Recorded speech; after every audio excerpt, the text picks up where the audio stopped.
নমস্কার বন্ধুরা, তারামা কোচিংয়ে তোমাদেরকে স্বাগত জানাই। আগের দিন পার্ট 1 আমি সংবিধানের উপর ভিডিও দিয়েছিলাম। পার্ট 1-এ প্রিএম্বল সম্বন্ধে আলোচনা করেছিলাম। তো আজকে আমি পার্ট 2, যে ভারতীয় সংবিধানের জন্য পার্ট 2 যে ভিডিও দেব, সেটা আলোচনা হবে সংবিধান বা কনস্টিটিউশনের ইন্ট্রোডাকশনের উপর। তো আমরা জানি কনস্টিটিউশন অ্যাসেম্বলি যেটা স্টার্ট হয়েছিল 9 ডিসেম্বর 1946-এ, বিভিন্ন সভা, প্রচুর অধিবেশনের মাধ্যমে তারা একটি সিদ্ধান্তে উপনীত হয়েছিল এবং একটি সংবিধান রচনা করতে সক্ষম হয়েছিল।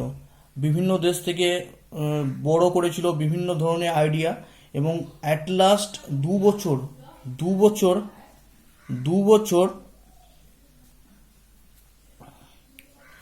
11 মান্থ 2 বছর 11 মাস 18 দিন 18 ডেজ 2 বছর 11 মাস 18 দিনের মাথায় ভারতের সংবিধান একদম বেনে বা প্রস্তুত হয়ে কমপ্লিট হয়। ঠিক আছে, তো সেটা অ্যাডপ্ট করা হয় ভারতের সংবিধানী সভার দ্বারা। সেটা হচ্ছে 26শে নভেম্বর 1949। 26শে নভেম্বর 1949-এ যে সংবিধানী সভা চলে আসছিল একদম 9 ডিসেম্বর 1946 থেকে একদম লাস্ট 26শে নভেম্বর 1949 সালে, যে 2 বছর 11 মাস 18 দিনের মাথায় ভারতের সংবিধান গৃহীত হয় ভারতের সংবিধানী সভার দ্বারা। তাহলে কাদের দ্বারা? অ্যাডপ্ট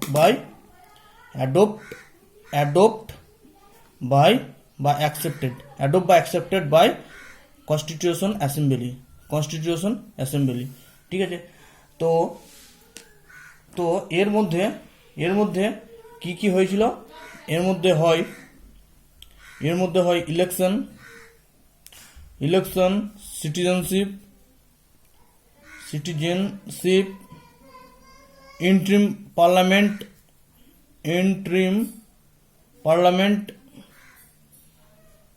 পার্লামেন্ট আর টেম্পোরারি প্রভিন্স। কি টেম্পোরারি, অস্থায়ী যে প্রদেশগুলো ছিল তখন, সেগুলোর দ্বারা ভারতের সংবিধান অ্যাডপ্ট হয়েছিল। তো কাদের দ্বারা ভারতের সংবিধান অ্যাডপ্ট হয়েছিল? কনস্টিটিউশন অ্যাসেম্বলি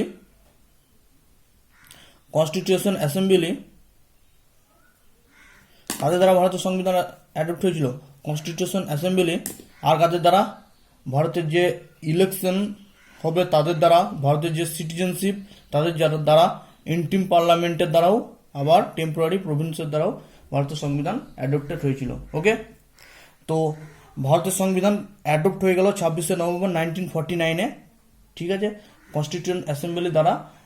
তো যেটা ইমপ্লিমেন্ট বা কার্যকারী হয় সেটা হচ্ছে 26শে জানুয়ারি 1950।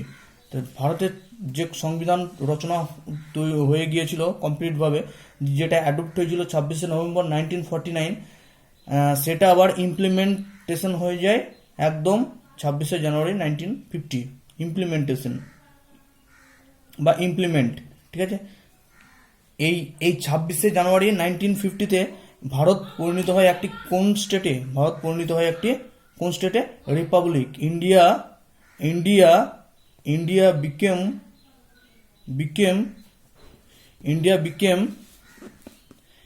বিকেম কি? Republic country. ঠিক আছে, তো ভারতের সংবিধান, যেটা সংবিধানী সভা 9 ডিসেম্বর 1946-এ স্টার্ট হয়েছিল, সেটা দীর্ঘ 2 বছর 11 মাস 18 দিনের মাথায় ভারতের সংবিধান বিভিন্ন দেশের সংবিধানের উপর ধার করা, আবার বিভিন্ন রকম চিন্তাধারা, ভারতের সংবিধানী সভার যে সদস্যগুলো ছিল বিভিন্ন চিন্তার মাধ্যমে ভারতের সংবিধান রচনা করতে সক্ষম হয়েছিল, যেটা অ্যাডপ্ট হয়েছিল সংবিধানী সভা দ্বারা 26শে নভেম্বর 1949। আর কাদের দ্বারা? ইলেকশন, সিটিজেন্স, ইন্ট্রিম পার্লামেন্ট আর টেম্পোরারি প্রভিন্সের দ্বারা।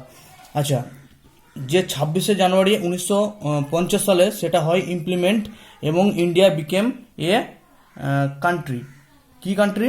এটা মনে রাখতে হবে, রিপাবলিক কান্ট্রি। তার জন্য আমরা প্রতি বছর 26শে জানুয়ারি কি ডে হিসাবে পালন করি? রিপাবলিক ডে হিসাবে পালন করি। কি ডে? রিপাবলিক ডে হিসাবে সেলিব্রেট করি। এটা কি কারণে সেলিব্রেট করি? কারণ ওই 26শে জানুয়ারি 1950 সালে আমাদের ভারতের সংবিধান কার্যকরী হয়। ঠিক আছে, তার জন্য প্রতি বছর 26শে জানুয়ারি আমরা রিপাবলিক ডে পালন করে থাকি। ওকে। বেশ নোট করে নাও, তারপরে নেক্সট স্টেপে যাচ্ছি। তো ভারতের সংবিধান কবে ইমপ্লিমেন্ট হলো? 26শে জানুয়ারি 1950 সালে। এই দিনকে কি হয়েছিল? ইমপ্লিমেন্ট। ঠিক আছে, আচ্ছা আমি বলার সঙ্গে সঙ্গে তোমরা নোট করতে থাকবে, তাহলে ব্যাপারটা ক্লিয়ার হয়ে যাবে। আচ্ছা, ভারতের সংবিধান হচ্ছে একটা লিগ্যাল ডকুমেন্ট। কি ডকুমেন্ট? লিগ্যাল, আইনি খসড়া, লিগ্যাল ডকুমেন্ট। ভারতের সংবিধান হচ্ছে একটি লিগ্যাল ডকুমেন্ট। এটি বেসিক ল দ্বারা নিয়ন্ত্রিত হয়, বেসিক লয়ের দ্বারা নিয়ন্ত্রিত হয়। আচ্ছা, ভারতের সংবিধানে ভারতের যে মূল সংবিধান, সেখানে ভারতের মূল সংবিধানে পার্ট ছিল কতগুলো? পার্ট ছিল 22টি। সেটা পরবর্তীকালে এখন আর কি প্রেজেন্ট টাইম আপ টু 2020 বা 2020 সাল অনুযায়ী ভারতের সংবিধানের টোটাল পার্ট হচ্ছে 25টি। আর ভারতের সংবিধানে আর্টিকেল কতগুলি? আচ্ছা, এটা আমি অরিজিন আর প্রেজেন্ট বলে লিখে রাখি, তাহলে তোমাদের ক্লিয়ার হবে আশা করি। আর আর্টিকেল কত ভারতের সংবিধানে?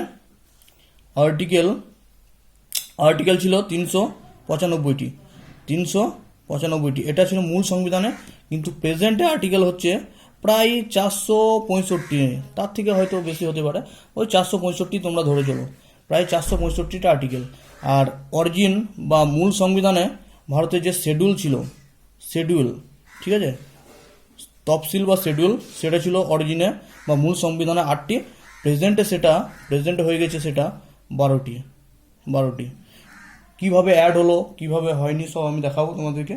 ঠিক আছে, তো এটা জেনে রাখো যে ভারতের সংবিধান যখন রচনা হয়, মানে 26শে জানুয়ারি 1950 যখন ভারতের সংবিধান কার্যকারী হয়, তখন ভারতের সংবিধানের পার্টের সংখ্যা ছিল 22টি, আর্টিকেল ছিল 395টি, আর শিডিউল ছিল 8টি। কিন্তু প্রেজেন্টে, মানে আজকের ডেট 30শে এপ্রিল 2020 অনুযায়ী ভারতের সংবিধানের প্রেজেন্ট পার্ট হচ্ছে 25টি, প্রেজেন্ট আর্টিকেল হচ্ছে 465টি, আর প্রেজেন্ট শিডিউল সংখ্যা হচ্ছে 12টি। ওকে, তো এটা জেনে রাখো। আচ্ছা, কি বাড়লো? পার্ট কি বেড়েছে 22 থেকে কীভাবে 25 হয়েছে, আর শিডিউল যে 8 থেকে কীভাবে 12 হয়েছে, সেটা সম্বন্ধে আমি একটু আলোচনা করে দিচ্ছি।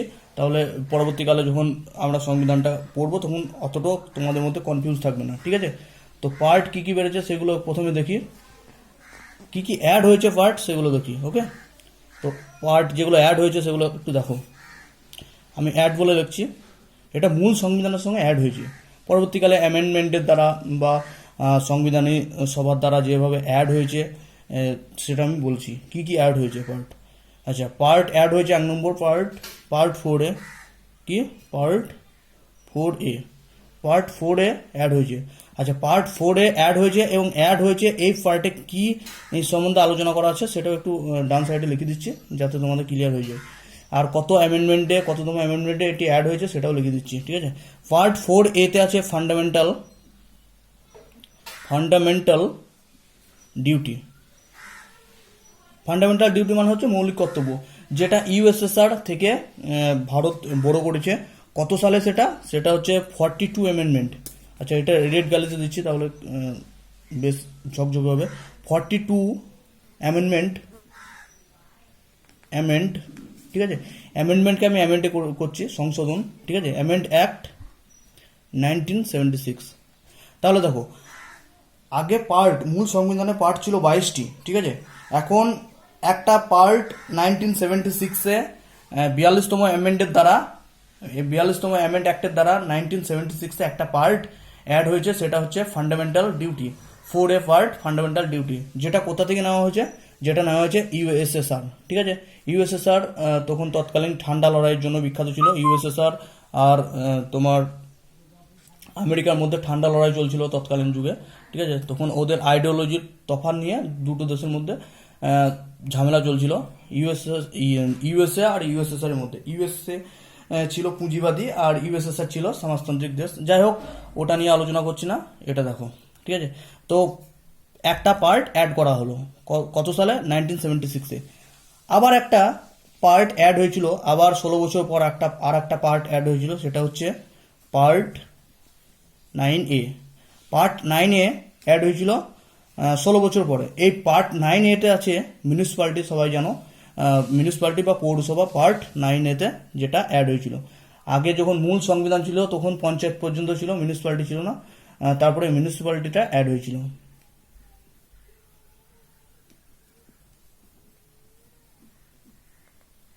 মিউনিসিপ্যালিটি সেটা কত নম্বর অ্যামেন্ডমেন্ট, এটা লাল কালিতে লিখে দিচ্ছি অ্যামেন্ডমেন্টটা, 74 টেচ অ্যামেন্ডমেন্ট,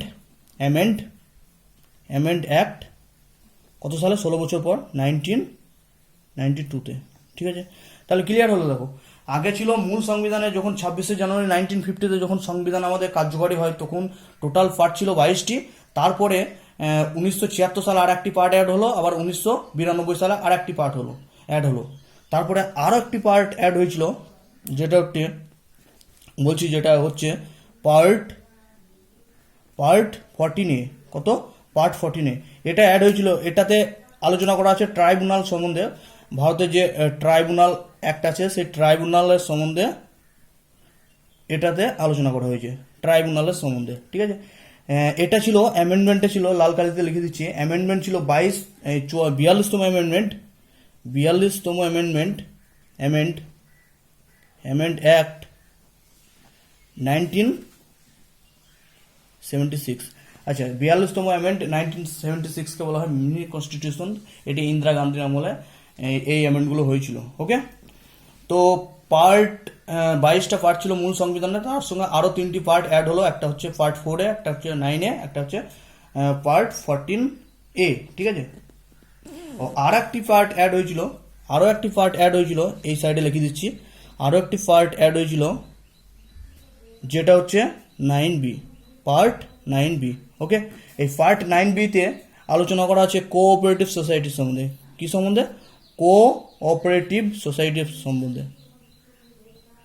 কোঅপারেটিভ সোসাইটির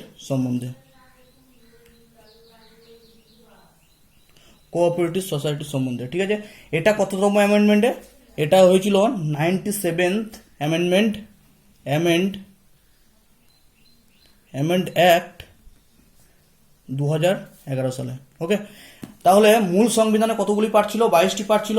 তারপরে আরও 4টি পার্ট অ্যাড হয়েছিল। দেখো পার্ট 4A অ্যাড হয়েছিল, যেটা হয়েছিল 42তম সংশোধনী অ্যামেন্ডমেন্টের সংশোধনের মাধ্যমে, যেটাতে আলোচ্য বিষয় ছিল ফান্ডামেন্টাল ডিউটি, যেটা ইউএসএসআর থেকে গৃহীত। তারপরে পার্ট 9A অ্যাড হয়েছিল, যেটা হয়েছিল 1992 সালে মিউনিসিপ্যালিটি 74 অ্যামেন্ডমেন্ট অ্যাক্টের দ্বারা।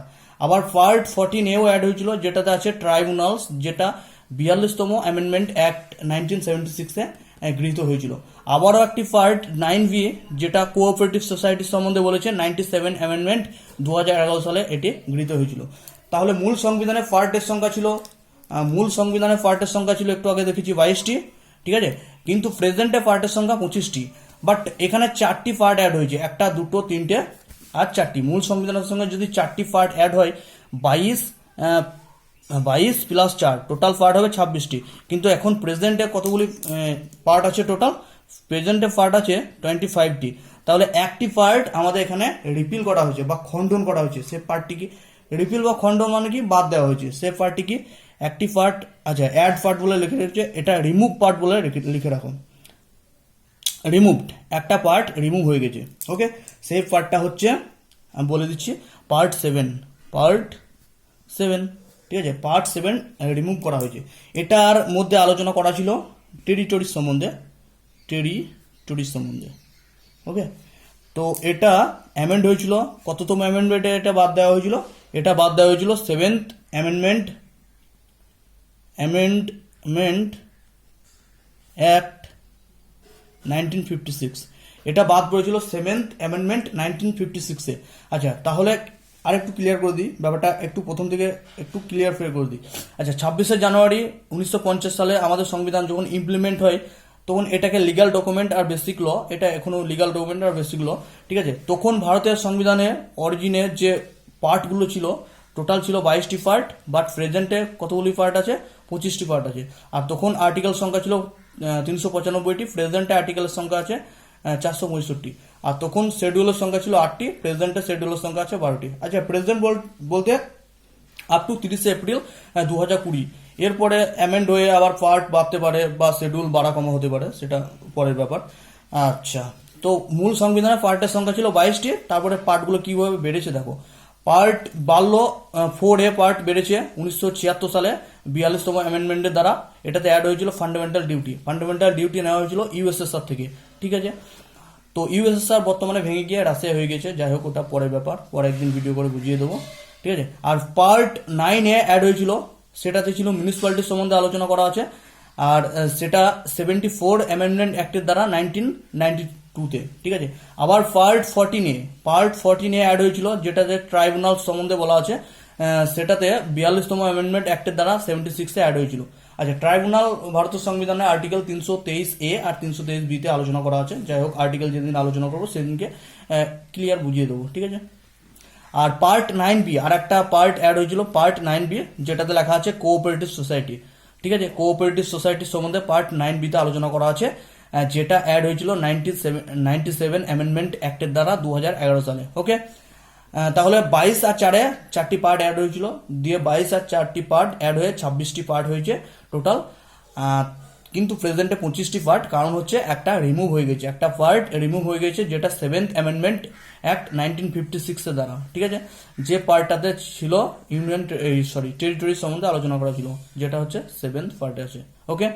তাহলে আজকে আলোচনা করলাম ভারতের সংবিধানই কবে অ্যাডপ্ট করা হয়েছিল এবং ভারতের সংবিধান কবে ইমপ্লিমেন্ট হয়েছিল, এবং সংবিধানকে বেসিক ডকুমেন্ট বা বেসিক ল বলা হয়। ভারতের অরিজিন যে পার্ট ছিল সেগুলো সম্বন্ধে, আর প্রেজেন্ট পার্টের সম্বন্ধে, আর আর্টিকেল সম্বন্ধে আরেকদিন আলোচনা করে দেবো, আর শিডিউল সম্বন্ধে আরেকটা ভিডিও করে সেপারেট ভিডিও করে আলোচনা করে দেবো।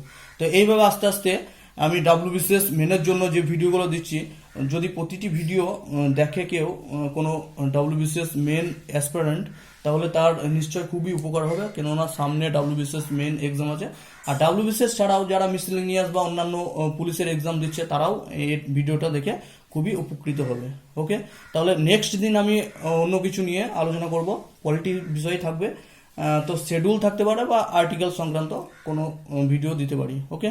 তো ভিডিওগুলি ছোট ছোট করছি, কারণ বোর হতে পারো, তার জন্য ভিডিওগুলি প্রথমে ইনিশিয়াল ছোট ছোট বানাবো, তারপরে আস্তে আস্তে যখন ইন্টারেস্টিং জন্মাবে সাবজেক্টের উপর, তখন আমি ভিডিওগুলি আর একটু বড় করব, 30 মিনিট 40 মিনিট 1 ঘন্টা পর্যন্ত আমি করব, ঠিক আছে। তখন হয়তো একটা ভিডিওতে 3টে 2টো চ্যাপ্টার বুঝিয়ে দেবো, এখন একটা করে চ্যাপ্টার বোঝাচ্ছি একটা ভিডিওতে, ওকে। তারপরে আস্তে আস্তে ইন্টারেস্টিং যখন তোমাদের মধ্যে ক্রিয়েট হবে, তখন আমি আরও লেন্দি করব ভিডিওগুলোকে, ওকে।